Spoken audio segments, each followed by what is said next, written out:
This video is providing a brief summary of some of the material covered on Thursday the 16th of June 2016. We introduced a new topic which was preparation of set of accounts from a trial balance.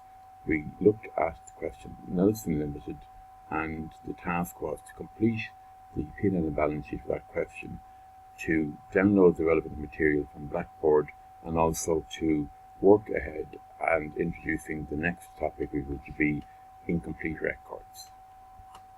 We covered some brief revision of the rules that we need to use for company accounts, and we then went to the question Nelson Limited, which you all have a downloaded copy of. So you can see here we have a trial balance listing various items, debits and credits, and the most important point is to go to the very end first. What is required of each particular question? You can see here that you have to prepare a P&L account and balance sheet.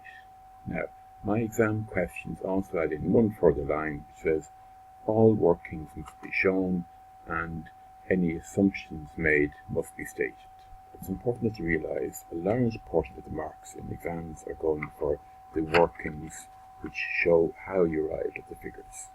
So there's really three sources of information to preparing these accounts. The first one is obviously the trial balance. The second is the 6 notes there that you have. And the third point, which sometimes it gets overlooked, is the question gives us some clues. For example, debentures. If they're 12% debentures, that means the interest rate is 12% on those £100,000 debentures. So you need to see, is the debenture interest that were paid by this company in the year equal to 12% of £100,000? If it wasn't, you need to provide an additional accrual. So then we want to move forward to the template for the workings. The next few slides give us some additional information about what we need to do to help us prepare our financial statements.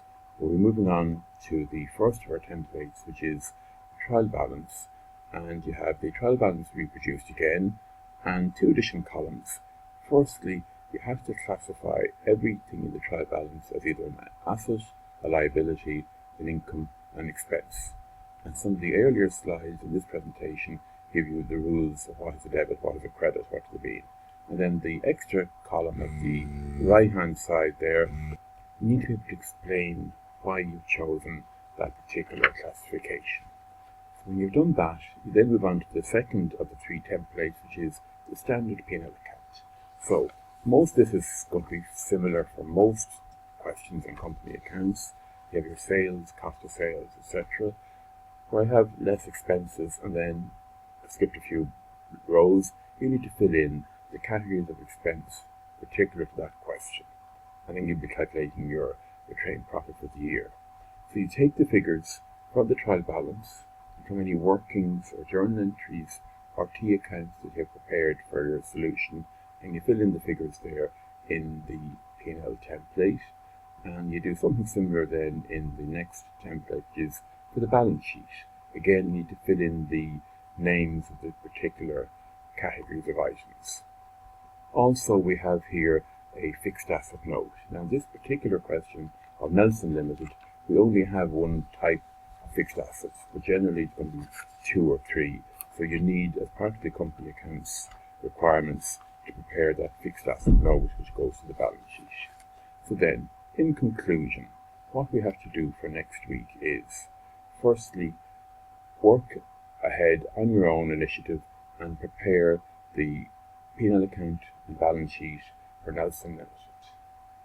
I want you to download the relevant material from Blackboard to help you do that and complete the templates that we have provided for you.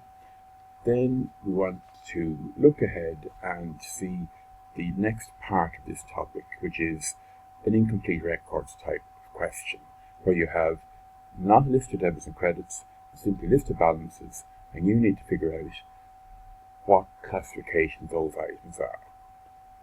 And we have some missing information. For example, you have to calculate the cost of sales figures. So, thanks for watching this video. I hope it's been some help to you in the preparation of accounting for companies, and I'll see you again on Thursday, the 23rd of June. Thanks for watching.